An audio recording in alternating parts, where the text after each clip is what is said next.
जय श्री राधे। पूज्य श्री सद्गुरुदेव भगवान के चरणों में प्रणाम। पूज्य श्री पंडित गया प्रसाद जी महाराज का जीवन चरित्र।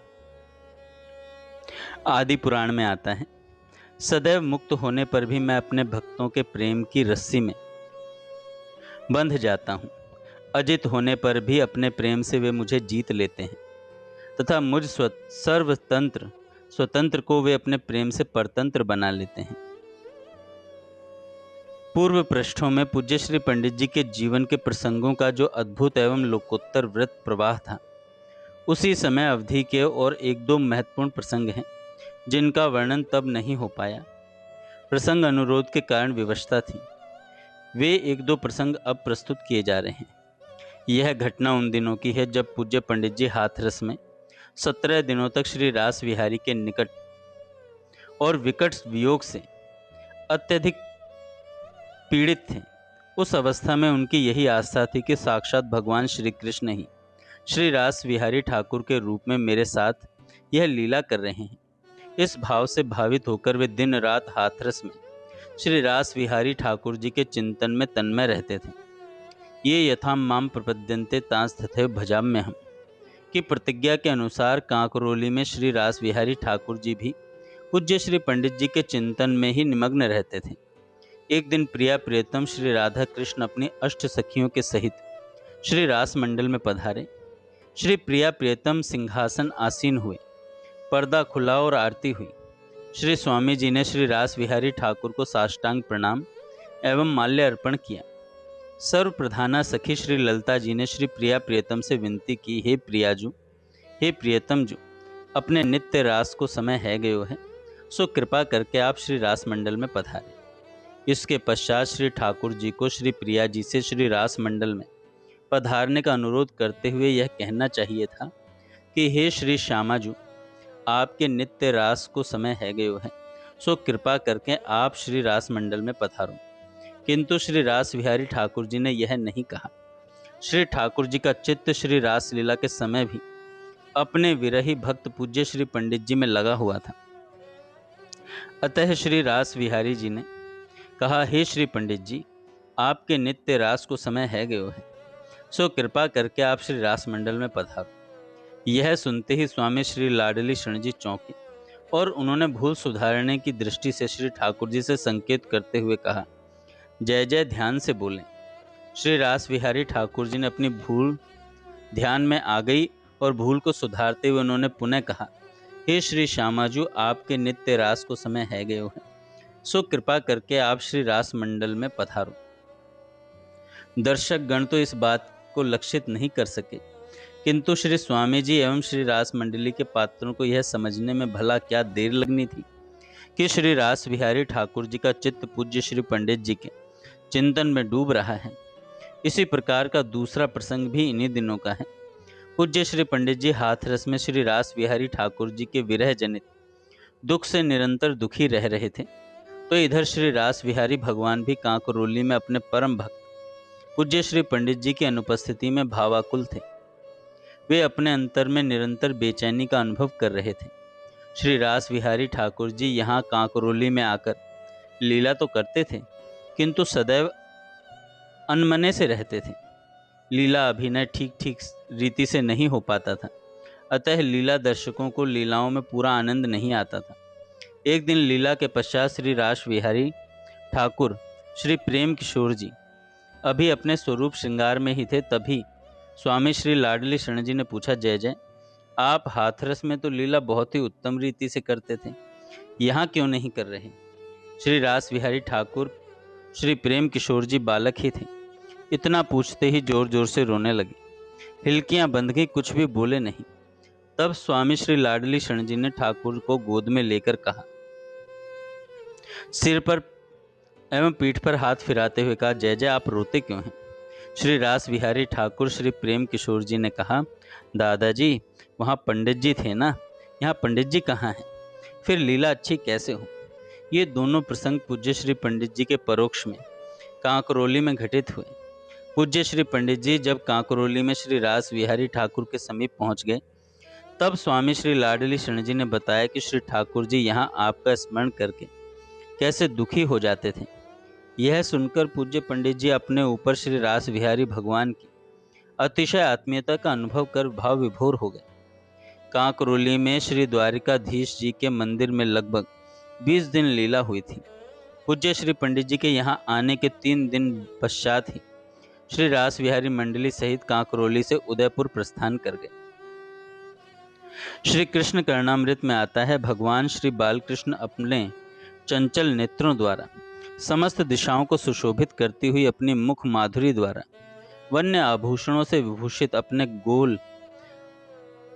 अपने गोपाल वेश द्वारा हमारे नयनों को आनंद से परिपूर्ण कर रहे हैं।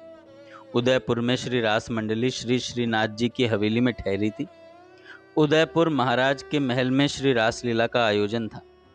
उदयपुर महाराज के यहाँ नियम था कि बिना अंग रखा एवं दुलंगी धोती पहने तथा बिना पाग बांधे कोई व्यक्ति महल में प्रवेश नहीं कर सकता था।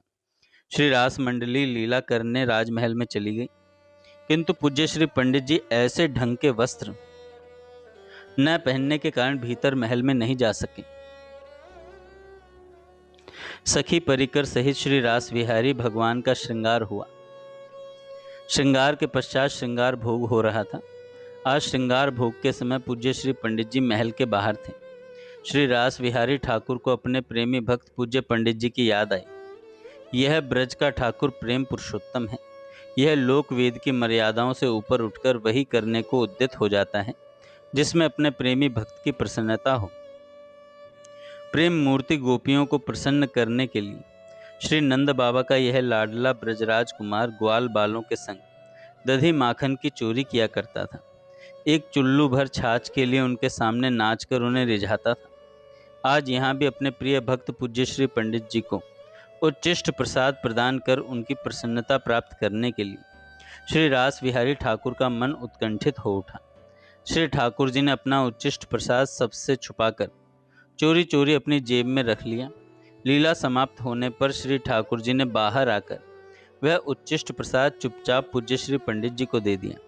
श्री ठाकुर जी की इस महती कृपा का अनुभव कर पूज्य पंडित जी अपने को कृत्य मानने लगे। भाव विभोर पूज्य श्री पंडित जी श्री ठाकुर जी के श्री चरण कमलों में गिर करके अश्रु वर्षा करने लगे। आज राजमहल में श्री रास बिहारी द्वारा किया हुआ लीला अनुकरण उत्तम नहीं बन सका। राजमाता ने मंत्री जी के माध्यम से निवेदन करवाया, मैं कई बार इससे पूर्व आपकी मंडली द्वारा यह लीला दर्शन कर चुकी हूँ, किंतु आज पूर्व में हुए लीला दर्शन जैसा आनंद नहीं आया। श्री लाडली शरण जी ने मंत्री जी से निवेदन किया, मंत्री जी आप श्री राजमाता से प्रार्थना करें कि आज की श्री रास लीला में विशेष आनंद न आने का एक विशेष कारण है। श्री रास बिहारी ठाकुर के एक अनन्य भक्त की अनुपस्थिति। राजमहल में प्रवेश के लिए एक विशेष प्रकार की पोशाक पहनकर आने का नियम है। इस प्रतिबंध के कारण वे भक्त लीला के समय उपस्थित नहीं रह सके। यदि राजमाता उन भक्त को लीला में आने के लिए अपवाद स्वरूप उदयपुर महाराज से आज्ञा दिलवा दें तो अति उत्तम है। मंत्री जी ने श्री स्वामी जी का निवेदन राजमाता के समक्ष रख दिया।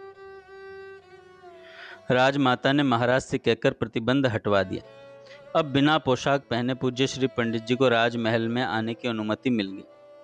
दूसरे दिन पूज्य पंडित जी उपस्थित हुए। आते ही आपने देखा कि लीला से पूर्व मंत्री जी ने लीला मंच पर ही श्री रास बिहारी के सिंहासन के सन्मुख उदयपुर महाराज के लिए एक उत्तम आसन बिछाकर उस पर मसनद लगवा दिया। पूज्य श्री पंडित जी की पूर्ण आस्था थी कि श्री रास बिहारी साक्षात भगवान श्री कृष्ण हैं। इन अखिल ब्रह्मांड नायक के सन्मुख कोई भी उत्तम आसन ग्रहण करे, यह बात पूज्य श्री पंडित जी को पसंद नहीं आई। पूज्य श्री पंडित जी ने स्वामी श्री लाडली शरण जी से इस विषय में परामर्श करके यही तय किया कि साक्षात श्री रास बिहारी भगवान के सन्मुख उदयपुर महाराज का उत्तम आसन ग्रहण करना उचित नहीं है। श्री स्वामी जी ने पूज्य पंडित जी को वह आसन हटवाने की अनुमति दे दी। बड़े ही साहस का काम था। उदयपुर महाराज के द्वारा उन्हीं के महल में लीला हो रही थी। पूज्य पंडित जी ने मंत्री जी से कहकर वह आसन हटवा दिया। उदयपुर महाराज बड़े ही भावुक एवं धर्मनिष्ठ थे। वे असंतुष्ट नहीं हुए, प्रत्युत उन्होंने अपनी भूल समझकर बिना ही आसन नित्य लीला दर्शन करने का स्वीकार कर लिया। मर्यादा रक्षा के लिए उनके लिए एक वस्त्र का अलग आसन बिछा दिया गया। आज की लीला में पूज्य श्री पंडित जी उपस्थित रहे, अतः लीला में आनंद की वर्षा बही। दर्शक गण आनंद विभोर हो उठे। लगातार 30 दिनों तक रासलीला होती रही। सभी के मन आनंद उल्लास से परिपूर्ण हो गए। उदयपुर महाराज भी सपरिवार उस दिव्य लीला दर्शन के आनंद में सराबोर होते रहे। उदयपुर महाराज का वह प्रांगण जहाँ रास बिहारी ठाकुर जी की रासलीला हो रही थी, महान आनंद के उद्वेलन का केंद्र बनकर चिरस्मरणीय बन गया। श्री कृष्ण कर्णामृत में आता है, जिनकी अधर वीथिका पर वंशी निनाद अतिशय मनोहर नर्तन कर रहा है, जो अपने नैनों से किसी अनिर्वचनीय प्रेम धारा की वर्षा कर रहे हैं। ये कौन है? आहा, ये तो वे ही हैं, त्रिभुवन सुंदर देव समूह में भी दुर्लभ मेरी भाग्य विधाता, मेरे भाग्य विधाता, मेरे प्रियतम, मेरे जीवन प्राण श्री बालकृष्ण।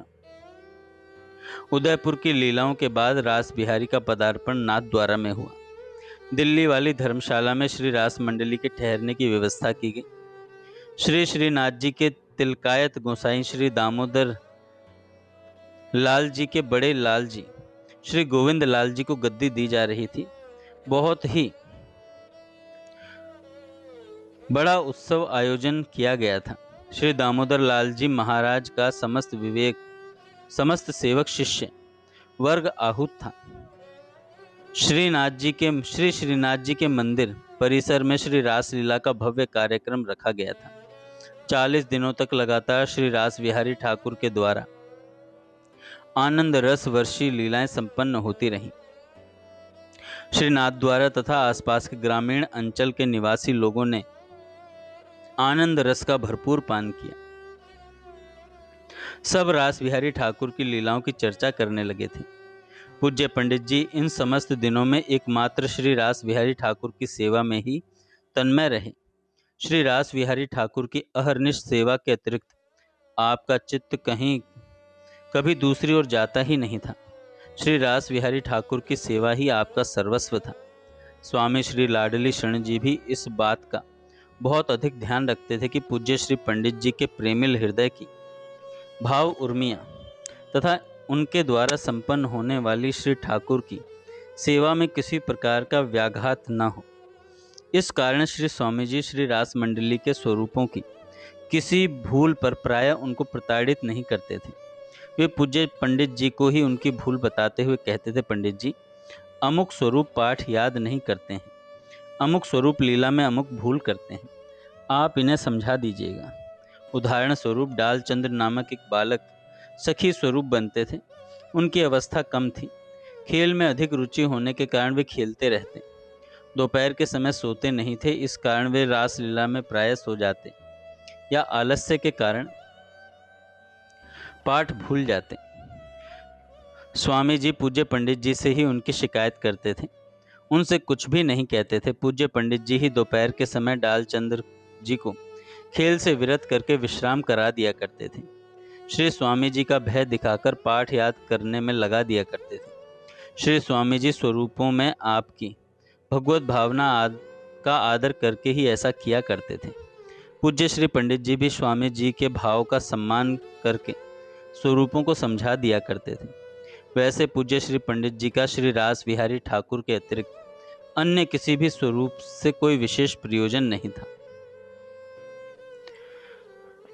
श्री श्रीनाथ जी के प्रसाद की भी इच्छा नहीं रखते थे। आप जो कुछ प्रसाद पाते थे श्री रास बिहारी का अधरामृत प्रसाद ही पाते थे। श्रीमद् भागवत में आता है, मेरे प्रेमी भक्त तो मेरे हृदय हैं और उन प्रेमी भक्तों का हृदय मैं हूँ। वे मेरे अतिरिक्त और कुछ नहीं जानते तथा मैं उनके अतिरिक्त कुछ भी नहीं जानता। प्रेममयी लीलाएं। एक बार श्री रास लीला के युगल स्वरूप एवं सखी स्वरूप जहाँ सोते थे, उसी कक्ष में स्वामी श्री लाडली शरण जी शयन करते थे। पूज्य श्री पंडित जी भी हाथरस से आकर श्री रास बिहारी की सेवा में संलग्न हुए। तब से श्री रास बिहारी ठाकुर के श्री चरण प्रांत में ही शयन करते थे। श्री ठाकुर जी की पूज्य श्री पंडित जी के प्रति इतनी आत्मीयता थी कि आप दोनों के बीच में तनिक भी संकोच का भाव नहीं था। पूज्य श्री पंडित जी श्री ठाकुर जी के श्री चरणों के समीप अपना मस्तक रखकर सो रहे थे। श्री ठाकुर जी अपने चरण के अंगूठे एवं अंगुली से पूज्य श्री पंडित जी की नासिका को पकड़कर दबाने लगे। स्वामी श्री लाडली शरण जी ने श्री ठाकुर जी की इस बाल लीला को देखकर बोले, जय जय, ऐसो नाय करें। यह सुनकर श्री ठाकुर जी संकोच में पड़ गए। पूज्य श्री पंडित जी ने श्री ठाकुर जी की प्रसन्नता में बाधा पड़ते देखकर स्वामी जी से प्रार्थना की। स्वर में गदगद होकर कहा, ये जो करें करने दीजिए, मैं तो इनकी वस्तु हूँ, ये जैसे चाहे प्रयोग करें। पूज्य श्री पंडित जी का श्री रास बिहारी ठाकुर के प्रति ऐसा दिव्य आत्मसमर्पण का भाव जानकर श्री स्वामी जी का हृदय हर्ष से गदगद हो गया। एक दूसरा प्रसंग है, जहाँ अत्यंत घनिष्ठ आत्मीयता होती है, वहाँ प्रेमी एवं प्रेमास्पद के मध्य एक दूसरे पर पारस्परिक अधिकार होता है। प्रेम में घनिष्ठ आत्मीयता में ही परस्पर मधुर प्रेम कलह, परस्पर रूठना मनाना भी होता है। पूज्य श्री पंडित जी एवं श्री रास बिहारी ठाकुर जी के बीच ऐसा ही प्रेम में घनिष्ठ आत्मीयता थी। जय श्री राधे। आगे हम कल सुनेंगे।